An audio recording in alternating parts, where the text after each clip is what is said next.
The Romans didn't just build an empire. They built an entire way of life. It allowed them to take their Romanness and export it seamlessly to places as far-flung as Londinium, Carthage, and Antioch. Every Roman city had a familiarity to it. There was a common language, Latin, a common belief system based on a set of facts that were more or less universally held to be true, a shared canon where the works of writers like Virgil, Plato, and Suetonius held sway. The commercial world was possibly even more standardized. There was a common monetary system, guilds that stretched from one end of the empire to the other, a common set of weights and measures, not to mention established business practices.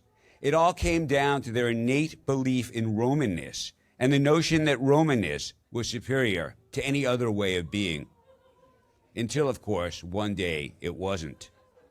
Europe's Dark Ages didn't happen overnight, but gradually, and then all at once, the scaffolding that kept Europe Roman began to disappear and was replaced by a fractured array of untethered ecosystems that lacked the uniformity and thus the greatness of Rome. Latin dissolved into Spanish, French, and Italian. Germanic languages reemerged in England, Germany, and the Low Countries. Facts were replaced by feels, the written word by oral tradition. Rather than vast universities which lived on in places like Baghdad and Cordoba, small isolated monasteries became the stewards of millennia of wisdom.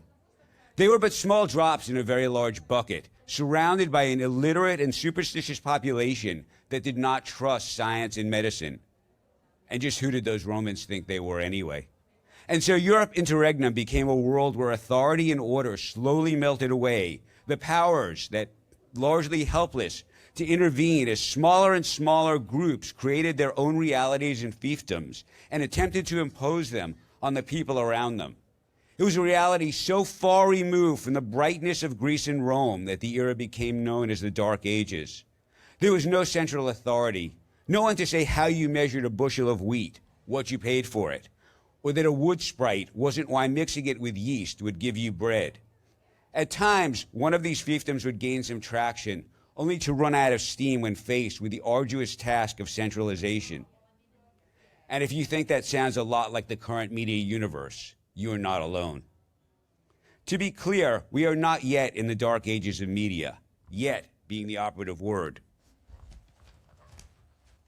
But the Vandals have indeed sacked Rome, they're coming back for more, and the defenders are not quite sure they really want to be here.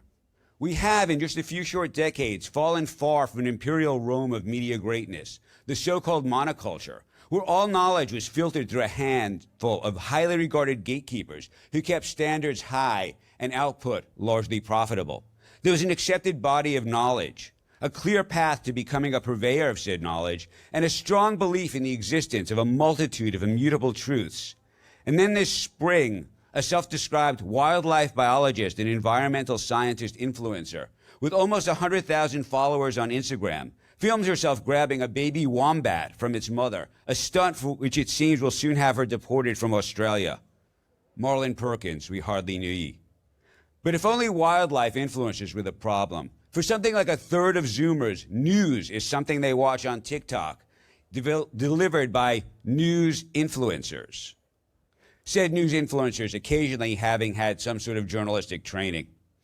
What they do have, though, is an audience, an innate sense of how to build, retain, and grow that audience, which for many means the modern-day equivalent of telling people that a wood sprite is indeed why wheat can be turned into bread with yeast. Feels, not facts, rule the day, or as Kellyanne Conway famously called them, alternative facts. And yet,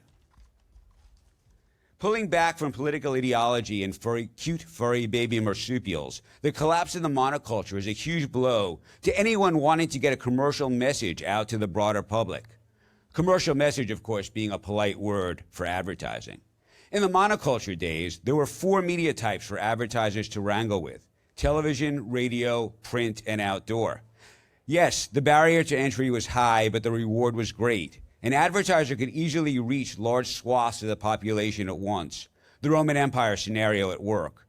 Whereas today, media mostly resembles medieval Europe, with small, unconnected pockets of podcasts and Substacks and for-profit newsletters, some emulating the Romans, some the Mongol hordes, some completely without any historical context.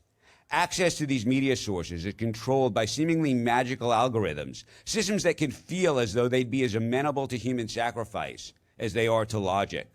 With the high priests and priestesses who have figured out how to game them, selling charms and incantations to the masses. Use the right hashtag, and you too shall walk again. Even television, that most mass of all mass media, is a shambles, or at the very least, like the Dems, in disarray. 3 stalwart networks became 4 and then maybe 5. Cable happened and then streaming, and now viewers feel like they need a treasure map just to navigate the system. Or maybe just a bit more AI. The TV operating systems, which were once limited to an on-off button and a sturdy, well-designed dial, is now yet another gatekeeper, not to mention a potential retail sales tool. Witness all the players seeking to join the fray. Fasts are rapidly replacing cable, yet the ecosystem is nowhere near as elegant, synchronicity and standardization having been tossed out the window as the hobgoblins of little minds. Transparency, too, leaving us to intuit the things we once knew for certain. Feels, not facts. Local television once hung together, too, an orderly system based on the national one, everyone speaking Latin and relying on a well-planned system of roads and aqueducts that branched off the main lines. Only now it is every man for himself, with frightened city-states fending off advances from digital Visigoths at a time of decreasing relevance, trying to figure out if they'll be Venice or Ravenna. There's also no longer a common currency, no uniform system of weights and measures to ensure that your qubit is the same length as mine, your deduplicated audience based on the same data set. Finally, there is YouTube, which may be television's Holy Roman Empire. Neither holy nor Roman nor an empire, but an aggregator of many things, some valuable, some not. Though value seems to mostly be in the eyes of the beholder, ruled by an absentee landlord whose interest, like the medieval papacies, appears to lie in areas where it has complete control, in this case, search. There's another argument to be made, too, depending on your view of YouTube, that it is not, in fact, television's Holy Roman Empire, but rather it's Constantinople, the city dubbed New Rome, that became home to the successor empire, one whose roots were clearly Roman, but also so twisted and tangled that Byzantine became an adjective as well as an empire. It was a place where the truths of Rome lived on. There were roads, there was Latin and Greek, there were laws. And though it held on for another millennium, it never quite managed to equal the thing it set out to be, its roots being far too, well, Byzantine to accommodate a Pax Romana level of order and standardizations. Skip ads and all that. And yet there is hope, for just as the Dark Ages gave way to the Renaissance, today's unkempt media landscape may give way to something more valuable. If it happens, I suspect the catalyst will not be a Medici, but rather some form of artificial intelligence that can work to create order out of all the chaos, show us that the world is not, in fact, flat, and create a system that is every bit as standardized and user-friendly as the old one, right down to measurement and currency, without actually being as unbending and hidebound as the old one. Like the undoing, the redoing will not be a smooth or sudden process, but rather will unfold as a series of fits and starts, while everyone gets back on the same page and Galileo is forced to recant. But it will happen. The Greeks were onto something in their belief that history was a never-ending loop. Media as the History Channel.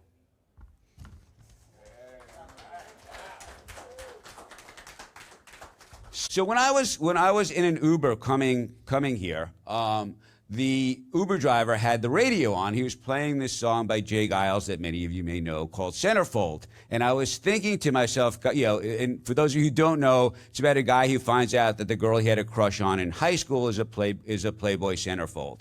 And I was thinking, gosh, if that was made today, she would be an OnlyFans star. And how weird that was, and how much our ecosystem has changed over the years, and how just bifurcated and everything is from where we were not that long ago. We look at all these different media now, and I think back to the time when when the time that Jay Giles album came out, when we would judge people based on their record collection. I mean, anybody who's sort of over 40 remembers this, that you'd meet someone and one of the first things you would do is see what CDs they had And, if they matched, you liked them. If they didn't, well, I don't know about this guy. And now we have very much the same thing with all of our media, right? It's, who do you follow? What podcasts do you listen to? What Substacks? So it's really this very changed ecosystem. And it's very hard to reach people in it because everybody's got their own little thing. And it makes it much, much more difficult to sort of hit out to someone.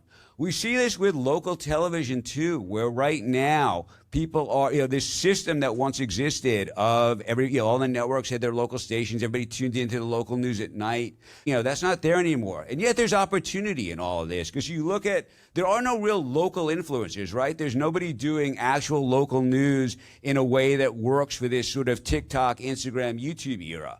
So there's opportunities there. We just sort of have to find them. Talking about YouTube, so Derek Thompson, if any of you know him, he's a writer for The Atlantic. He has a great podcast called Plain English. And he had a guest on not that long ago, somebody who was sort of a YouTube influencer expert, trained people how to do this. And he was talking to her about Mr. Beast's manifesto. And he said, the thing that I see in this is that it's all about creating influence, but nothing is about actual passion. There's nothing saying, I have a story that I need to tell, and that's why I want to do this. It's how can I influence the algorithm? And it got me thinking, when are we going to hit that point? When are we going to allow people when are we going to have stories that people want to tell? Doesn't have to be Shakespeare, but it has to be something that people feel passionate about. When is that going to start dominating the algorithm? And I had a whole debate with Laura Martin, if you know, she's a Wall Street analyst at Needham about this, that she felt that younger people just want the algorithm. They don't need storytelling. They don't need passion. I firmly believe we've been telling stories since we were back in caves, and that's going to come back at some point too. So the question remains, where do we go from here? Because we really are sort of in the dark ages and nobody has a clue or a map.